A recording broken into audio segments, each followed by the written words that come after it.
Welcome to the Delish Guestlist podcast, a deep dive into the lives and work of Hong Kong's crazy food and beverage industry leaders, hosted by The Beat Asia. Today, we invited Steve Lee, head chef of Hong Kong's leading fine dining Korean restaurant, Hansik Goo. Flying into Hong Kong in early 2020, Lee opened the modern Korean restaurant under the leadership of mentor Kang Min-goo, chef of 2 Michelin Star Mingles in Seoul, South Korea. Steve leads a redefining approach to modernize Korean fare for exquisite tastes with an emphasis on seasonality. Listen to his story only on the Delish guest list. Steve is a very American name. When did you get your English name, and what was your name beforehand? When I was a kid, my name was Mike, actually. In a school, like a kind of, outside academy, English academy. The teacher just gave me your name is Mike. Okay, Mike, no problem. But since after, once I played the game, which name is Tekken, the guy name is Steve Fox. Hey, you want to try me? He's a boxer in America. He's cool, he's handsome, and he's nice. And then the name is Steve is like, I really like it. So when I moved to Australia, I'll choose, my name is Steve from now.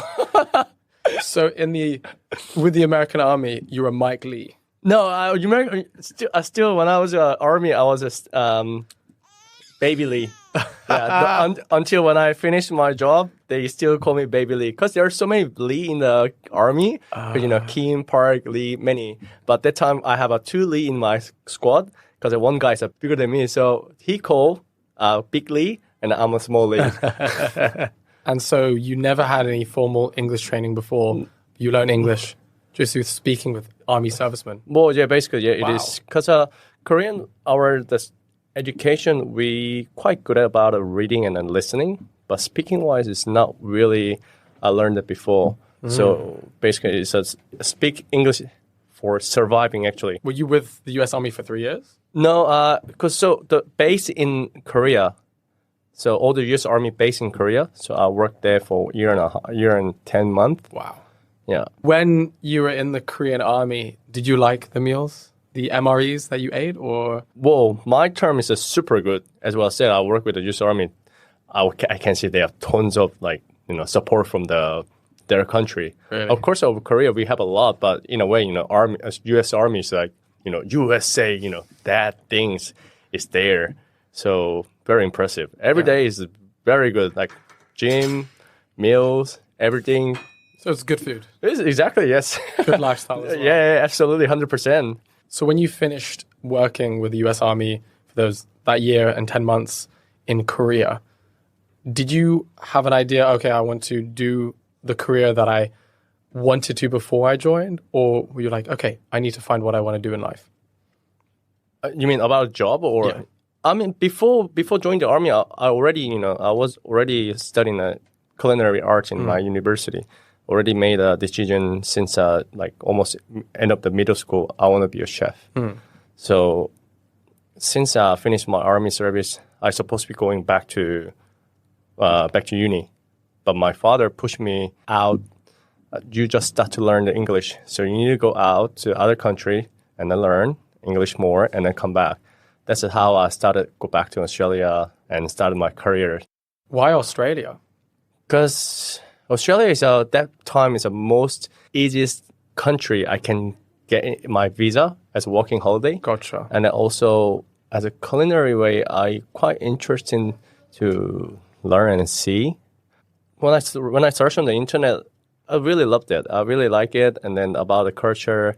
And then mixed culture, not just about white, not just about Asian, but it's quite mixed culture for Absolutely. everything. So I quite enjoyed it, yeah. Was it interesting working in kitchens with obviously this French technique in the restaurants that you worked at to learn a bit more about how to professionally cook rather than just being in university? Well, 100%, yeah. I mean, when I started in the first job, because I don't have experience, so it's really hard to find some good restaurant. So I started work with a pizza, cafe kitchen. Start working with a pizza chef about 6 months. And then next 6 months, I start to look at I'm working now, more European techniques, different things. I don't know. That time was very precious to see so many different things. Everything's new for me. So yeah, that's how I feel. You worked at 3 great restaurants in Australia. Yeah, And it's in the then- same company. Same company as Yeah. well. Did you value that culture of being able to grow and develop your career in the same company? Yeah, there's no doubt. I mean, like that time in 7 years, I was in the same company. I never think about this restaurant like it's like behind it or nothing. Literally, like that restaurant is make me who I am. That's who the Steve it is. Push myself every day. Even I'm the Asian, but my goal is like I want to be there. I'm better than you guys. Like even I'm the Korean, but I can smash you guys out. Like maybe I always say, okay, in your memory, I'm the first Korean chef. In your thought, like I want to be a first one, and then really every single person who I met, who I used to work with, and then I ask, so I'm the first Korean in your mind, and I'm the better than you, like that kind of make a Really? joke, a half serious, a half joke, but we always like work like this, yeah. Do you think it was good being a Korean chef to learn a bit more of the Western ways of cooking? That time I really don't mind to learn anything, just everything's new, and then I don't really think I want to learn only for French, only for Italian. Just not like that. I want to see everything as much as I can.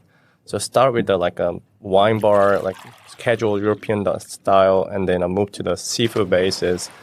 I watch a lot of seafood in Australia, and then move to the headquarters, like fine dining. Nice. Yeah, in the end, yeah, quite long journey.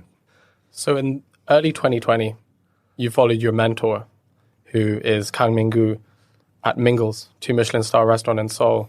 I ate there for lunch in December 2022. Fantastic. Very good. Great. Great first time having fine dining Korean cuisine.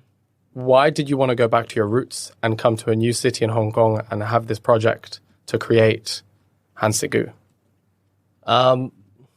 Why? Hong Kong is this very big gastronomy city. Everybody talk about Hong Kong is about super amazing dining scene, and then very fast. So at the moment I was 29, and then for me in my head, okay, this is really super good opportunity in a super dynamic city. Be a head chef under 30 years old will be super nice. And then of course it's my first time to doing Korean cuisine, but I never doubt I cannot do it, because the food is since I growing up and even until now, we have memories, we have experience, we have a palate and everything. So, of course, Chef Min-goo is support us a lot from the back, even though since the COVID. But we have every week or every month daily check, face to face. We share the recipe, and then when I made a recipe, he check out in the Seoul, and then we cross check and then build up one by one. I can think of 3 individuals that have made Korean culture and conversely Korean food really popular in this world. Gangnam Style, BTS, Son Heung-min. Son Heung-min? Nah, Blackpink, man. So when people have this idea, I like to watch these music videos. I like to see these TV series. I like to listen to the music. KBBQ comes into the picture. Yeah. And it's spread like wildfire. So how do you get from very casual, very neighborhood feel of Korean food and bring that to a real fine dining concept with Hansik Goo? When we first time to open the Hansik Goo 1.0, because now we have moved in as a relocated, and then we say Hansik Goo 2.0. But 1.0 we say be more casual food, like even the same Korean, but much more casual presentation, but still the flavors as an authentic flavor basis. But in a way, the media, during COVID time, they catch a lot of the things from the Korea, and then people actually study from the media, and then they want to see more what's more like Korean cuisine it is. So even Hansik Goo is the same. We start in the casual, but Hong Kong people, Hong Kong dining scene, they looking for more fine dining. What is these, So we listen their opinion, and then the 1 year after we moved to the Hansik Goo 2.0. So in the time, we listen to what Hong Kong diners like opinions, of course, at the same time, Chef Min-goo has a lot of experience. So we kind of mix and match and start to build up like what we can do, what we can more delivery, like about our story, about the food or everything. So I think that's how I do it. Is it the same as going to your local like Ta Ta Tang and you can get Cantonese food, but then you can also go to the chairman and get Cantonese food? It's just that one extra step higher in terms of great quality of ingredients, thoughtfulness. I guess so, yeah. Yeah, 100%, yeah. With my research and with the talk about Hansik Goo, there's not only the aspect of, you know, what the core ingredients, the core recipes of the menu of the restaurant are, but you also focus on spring seasonality and going back to the ingredients that your grandma would use. You said you've never cooked Korean professionally before, but you know what Korean is. Are you going back to the way that your grandma used to cook in Korea and she picks out the vegetables from the garden? Not really. I mean, always just watching her while she's cooking it. I always just like the boy who next to her all the time. I think, my mom is a like regular house mother, but she has a kind of passion, I guess, because back then, you know, I didn't really know how much she put her effort for family. But now when I being the head chef and then I'm running the Korean cuisine, and then I understand how much she appreciated, and she does many things. You know, of course, she went to the market almost every day to pick up some like local ingredients and seasonalities, and then we'll prepare for every breakfast, lunch, and dinner for family. You know, it's a lot of work. Actually, it's a lot of work. So before when I was in Australia, I didn't really know it, but now I say more. Talk to mom like, Mom, now I understand how much you appreciated how you done to us. You know, it's like this. I think I'll say more. I love you more than before. Yeah, she now understand as a same mindset now. Yeah. So to elevate the same concept of Korean food, you still need to keep that seasonality. You still need to keep that selection of vegetables on the day to make sure that you're using the same Korean ingredients that your mom would use. Well, seasonality is a key element of the Korean cuisine, I say, because we have a typically like strong spring, summer, and autumn and winter. So, even Hansik Goo, we bring some source of the item. Every month we ship from Korea. So, especially fish, what we're using, and then some vegetables or some elements we must get from Korea. And then we store it well, and then the way to we keep it, and then we using it. If I don't have enough for my like Korean item, then I'll go outside of the market, local market, because that's my philosophy for. Of course, sustainability is for everyone, all the chefs what they do, but for me also like it's a philosophy. When I live in Hong Kong, I must use a Hong Kong produce for respect their market, and then I believe Hong Kong ingredient can be Korean food as well. So no matter where we go, you know, using their produce and then turn to Korean cuisine, that's how I want to do as well. For someone who has never been to Hansik Goo before, tell us a bit about the menu. What can we expect? Well, we try to bring, as what I mentioned, like bring the whole like seasonality basis, and then our name as a Hansik Goo is a Hansik and a by Chef Min-goo, and a Hansik Goo is meaning as a family as well.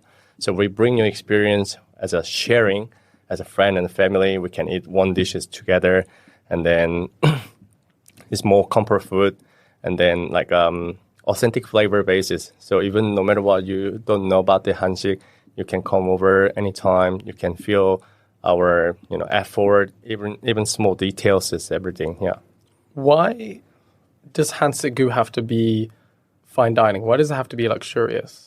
Do you want to bring it to a level that Hong Kongers or Hong Kongers that enjoy fine dining can understand Korean food?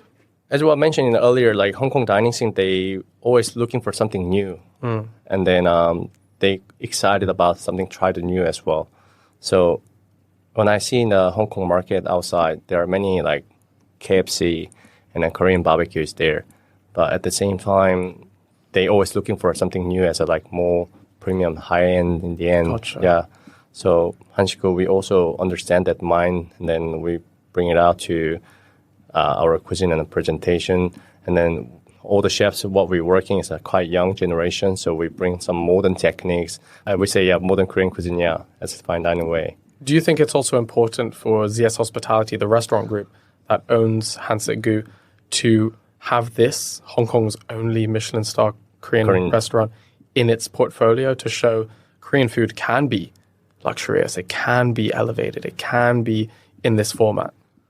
Yeah, ZS Hospitality is 100% like big support, since day one, they always there for us, like no matter what situation we are. They really big support every single moment, even till now. I have no doubt what they done to me and Hansik Goo. That's why I never forget about it. Even no matter where I go in the future, or even I stay in Hong Kong, still just hospitality. I never forget about it. Yeah. Now even you heard it. Now we open another restaurant in Foy, and then which is a French restaurant. So they keep pushing and they keep want to announce it in Hong Kong. We keep going on. That kind of things. I feel it also. So my CS hospitality, I'm very proud of it. What they're doing now. Yeah, absolutely. I'm your editor, Natsuki Arita, coming in to tell you that we are published by the Beat.Asia, the fastest growing regional publication for F&B news, event coverage, nightlife happenings, culture, and more. Find us at thebeat.asia to feel the pulse of Hong Kong and Asia. Back to Steve. Let's flash back to April 2023. You and I are in the same room, but we hadn't met yet. This is the Michelin Guide ceremony for Hong Kong, Macau 2023. You retain your 1 Michelin star, but then Steve Lee is the loudest person in that room when you win the Young Chef Award. You scream. You're overjoyed. What were you thinking about when you won this really beautiful award? What do I think? When they announced about their Young Michelin Award, I was sitting next to another chef next to me, and then as a kind of joke, I'm quite young. I can be there, I really didn't expect anything. Even when I met someone, I met any chef, they keep asking me again, do you really don't know you gotta be an award? And I say, did you see my face? I really no idea that moment. And everyone understand, fair enough. Yeah, your face was just shocked. Yeah. The surprise done. So when they call my name, I can hear the many people shout for me. And then after that, I couldn't hear anything while I walk up to the stage. And then after everyone posted on the IG, watch the video. And then now here they introduced me, born in 1991. And then I moved to Australia and then come back Hong Kong like that. And then, okay, now everyone's know my name, my age and everything.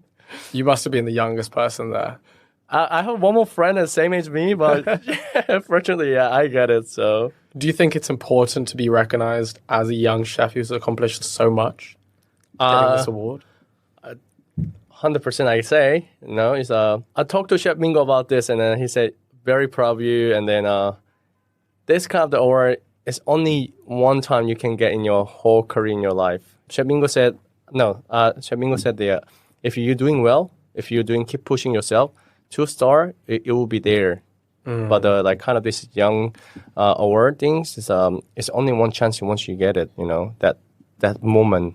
So you have to really appreciate it, be humble, and then keep pushing yourself about this. So I think it's really amazing things. Absolutely, yeah. Absolutely. So going from Hansik Goo to 2.0 now, a bit more elevated, a bit more refined. What's the future for Hansik Goo in 2023 and beyond? Well, we keep the standard. We do our best. There's nothing change. Every day we're pushing. We're always welcoming the guests who always come back for us, or even the new people. Now the border is open, who want to know about us or interested about the Korean cuisine. We always welcome. Just there's no any going back for nothing. Just we go forward. Push every day. Every time I say my team briefing, we can do this all day. Just be positive and then move on, and then everything will be there. So don't worry about it. Let's move on. Have your parents eaten at the restaurant? Yes, they came last March. Did they like it? Very much. Very much. Best not disappoint. Yeah. Really happy, yeah. My last time cooked for them was when I was in Australia, but it never come all together. It's mom and my sister came, and then my father came separately. But this time, really, whole family, they came over together. So it's really happy cook for them. Do you have any recently Korean tourists coming to the Hansik Goo and trying? I'm not sure. When I see the booking list, I can see the Korean name is every single day, but I'm not sure they are tourists or not. They just want a slice of nostalgia, bit of home. Yeah. But I try to talk more them, like how they are feeling. Most of them, of course they feel appreciated. Some people, I still remember a month ago. One lady who used to growing up in Canada but Korean basis, then it's her first time to having dining in Hansik Goo, and then saying it's really really happy. I remember what my mom's cooked for me. Wow. That kind of her memory share with us. That's fantastic. It's always as a chef, it's a very satisfying thing. It's after the service is done, when I talk with the guests, have a chance, what they say, they'll appreciate it, really good. Those kind of the word is make me okay, today's a good day, move on, keep motivation. Great. Yeah. We're going to go into the second part. And this is where you might be a tiny bit nervous. Okay. We're going to ask you a lot of questions. Okay. Have a beer, have a sip. And then, you don't prepare for this one. Okay, go on. Moving on to our rapid fire questions, Steve. You have less than 30 seconds to come up with a few words to answer each question. If you fail to come up with an answer in 5 seconds, we'll move on to the next one. Are you ready? Okay. Ash Salmon, chef at Roganic, who we had on the podcast just the other day, described you off the mic roaring when you won the Youngest Chef Award. What else would you roar for? Or just for grow for everything, just what I have done, is it really I have a right to take this biggest award for me? Is it really just for me? Just in that moment, all the imagine of what I have done, and then all in my compact my head. So I was just growing like this. Is that the biggest roar you ever had? You've never gotten anything happier than that? When I finished my army. Nice.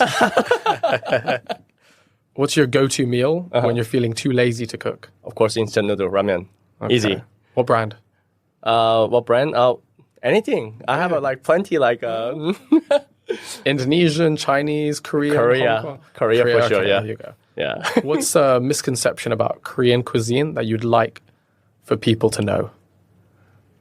Misconception. Except for the KFC and Korean barbecue, we have a multiple different flavor. Well, many food is here. So please come to Hansik Goo and please enjoy. Absolutely. Rate the spiciness of 5 world cuisines of your choice. Or Thailand. Thai? Sichuan cuisine. Yeah. Of course. Mexican. Yeah. I think those 3 are only check out their spice things. You can't think of 2 more spicy. Korean, yeah. Yeah, well, except for Korean, right? Oh, no, it can be Korean. Yeah, the Korea for sure. I think, these 4 countries, Korea, Chinese, which is Sichuan, and then Thailand. I can't think of any other as well. Yeah. What do you miss most about your grandmother's cooking? Always say it's one stew. She after we making a tofu, there's a leftovers bean scrap. She gonna collect it and then she making a stew with a lot of pork belly and then dry daikon top. Cause my home to her house about 5 hours driving. So once we arrive, it's almost nighttime. So she waiting with us after she cook it. So it's always remember that dish is think about my grandma. Super good. There's nowhere I can find with that. Yeah. What's it called? PGGK? PGJK. Yeah. Have you ever been angry in the kitchen? And what did you say? Angry. Okay. Yeah. I used to be very angry. Now I say I'm growing up enough, and then I control myself. Good. Yeah. Thanks. Do you hate any specific foods? Hate. Yeah. Not really. I never thought about it. Like Really? Yeah. There's nothing you'll never eat. Never eat. Yeah. Something unfamiliar. Like even when I go to Thai food restaurant, I eat like more common food. But when I sit there, like raw crab, salad, some different like when I imagine like is that eatable? You know, like the kind of which we never had an experience before. So that kind of things I never tried it, but still always open mind to check out the new things. Yeah. You have to be. You're a chef. Exactly, I know, right? Yeah. Influence. Yeah, 100%. Yeah, it may be my new inspiration for the new dishes. Yeah. We often see chefs in their whites and only whites. Describe your wardrobe when you're not in the kitchen. How do I dress in my kitchen? How do you dress outside? Well, dress outside is very casual. I like looks like being young. Of course, I'm still young, but sorry guys, but still, yeah, I want to look young. So I don't really wear like kind of the suit or like long pants. I always like wearing the short pants. So some people kept asking, "Are you the head chef?" But still, you're wearing out for the short for every single time. I said, "Yeah, this is who I am now." But in the kitchen, same like a same dress up as what people wear, but only my point is wearing the long socks, but from the H&M, but different like funny things. Today's like banana, today's avocado, like different things. That's how I feel. Is that we wear the same uniform, but this kind of the things that can make myself more funny and out. I'm not staying in a cage. I like to do something myself things.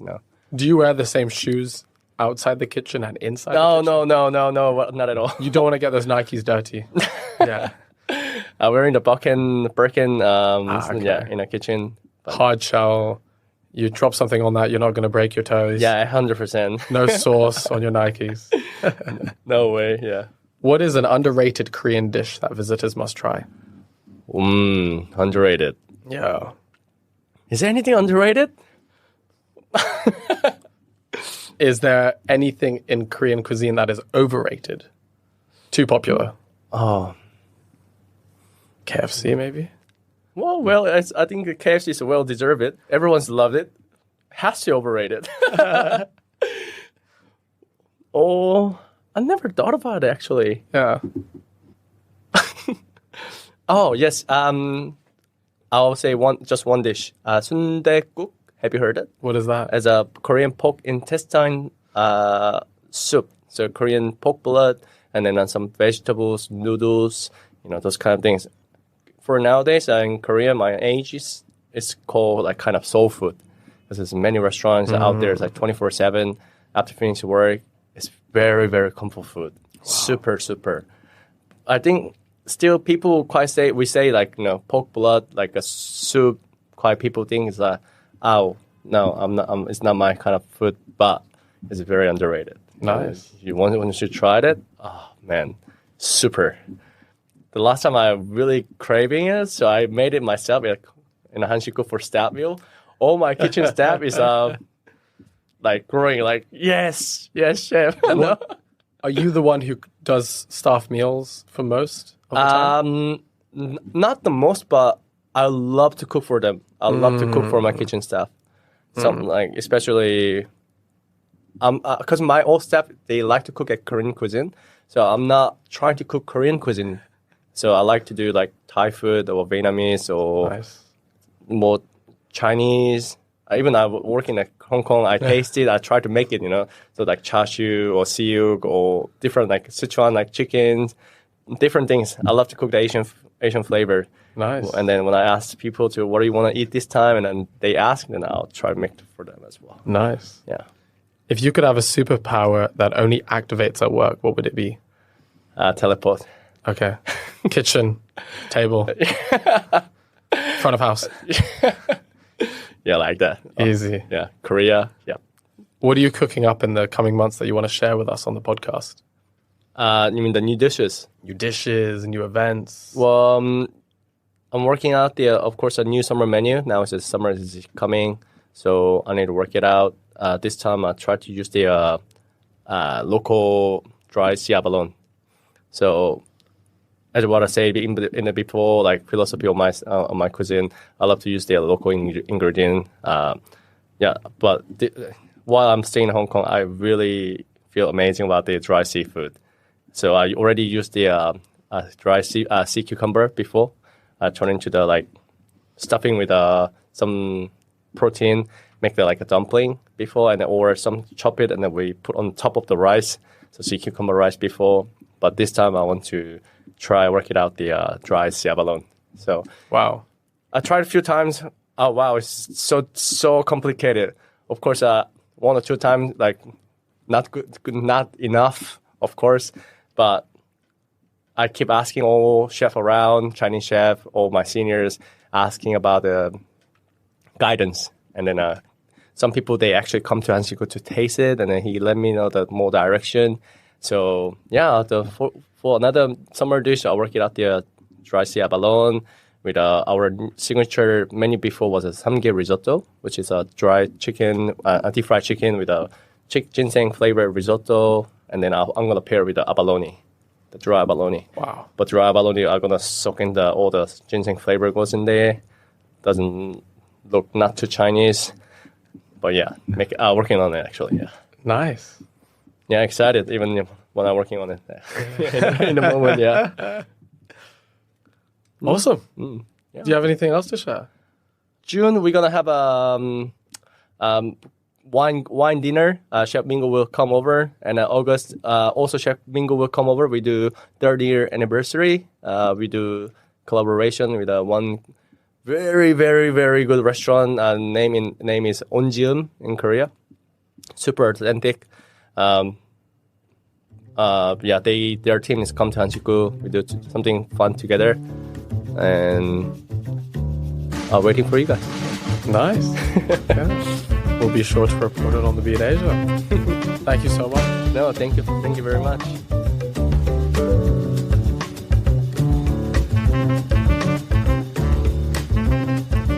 Keep your finger on the pulse and tap follow to keep up with the Beat Asia to hear more colorful chats and rich stories.